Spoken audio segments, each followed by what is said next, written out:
കേരളത്തിനായി national level cycling ചാമ്പ്യൻഷിപ്പിനായി ഒരുങ്ങുകയാണ് ഇടുക്കി തൊടുപുഴ സ്വദേശികളായ രണ്ട് മിടുക്കന്മാർ. ഹരിയാനയിൽ വെച്ച് നടക്കുന്ന മത്സരത്തിൽ പങ്കെടുക്കാൻ തയ്യാറാകുന്ന ഇരുവർക്കും നിലവാരം കൂടിയ സൈക്കിളുകളില്ല. മത്സരത്തിൽ ഇത് വെല്ലുവിളിയാകുമോ എന്ന ആശങ്കയിലാണ് ഇരുവരും.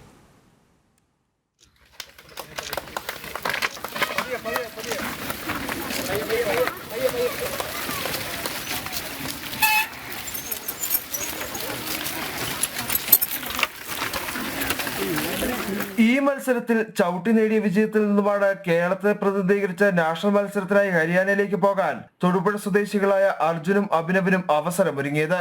Arjun Thodupuzha saint Sebastian high school 9ാം ക്ലാസ് വിദ്യാർത്ഥിയാണ്. Abhinav Kodiyathur government higher secondary സ്കൂളിലെ +1 വിദ്യാർത്ഥിയും. കഴിഞ്ഞ 10-ാം തീയതി കാളിയാർ എസ്റ്റേറ്റിൽ നടന്ന സംസ്ഥാനതല സൈക്ലിംഗ് ചാമ്പ്യൻഷിപ്പിൽ 2-3 സ്ഥാനത്ത് എത്തിയതോടെയാണ് ഇരുവരും ദേശീയ മത്സരത്തിനായി തിരഞ്ഞെടുക്കപ്പെട്ടത്. ഹരിയാനയിലെ മത്സരത്തിൽ കേരളത്തിനായി മെഡൽ ഉറപ്പിക്കാനാകുമെന്ന ഉറച്ച പ്രതീക്ഷയിലാണ് ഇരുവരും.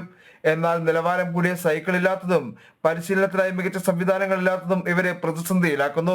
ഞങ്ങൾക്ക് സൈക്കിളിന്റെ ഒരു കുറവുണ്ട്. അവിടെ തന്നെ എല്ലാം ഒരു 1.5 ലക്ഷം തൊട്ട് ഒരു 4 ലക്ഷം രൂപ തന്നെ സൈക്കിളുകളാണ്. ഞങ്ങൾക്ക് ഒരു 35,000 തൊട്ട് 50,000 രൂപയുടെ ഇടയ്ക്കുള്ള സൈക്കിളാണ്. അത് സൈക്കിളും പിന്നെ ഇവിടെ ഈ തൊടുപുഴയിൽ തന്നെ നമുക്കൊരു പ്രാക്ടീസിനൊരു ഗ്രൗണ്ട് കിട്ടുവാണെങ്കിൽ പിന്നെ ഉപകാരം ഉണ്ടായിരുന്നു.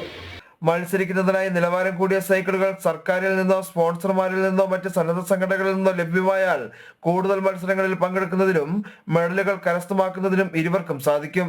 ഇടുക്കി ജില്ലാ സൈക്ലിംഗ് അസോസിയേഷൻ പരിശീലകൻ കൂടിയായ PK രാജേഷിന്റെ നേതൃത്വത്തിൽ തൊടുപുഴ ന്യൂമാൻ കോളേജ് ഗ്രൗണ്ടിലാണ് നിലവിൽ ഇരുവരും പരിശീലനം നടത്തുന്നത്.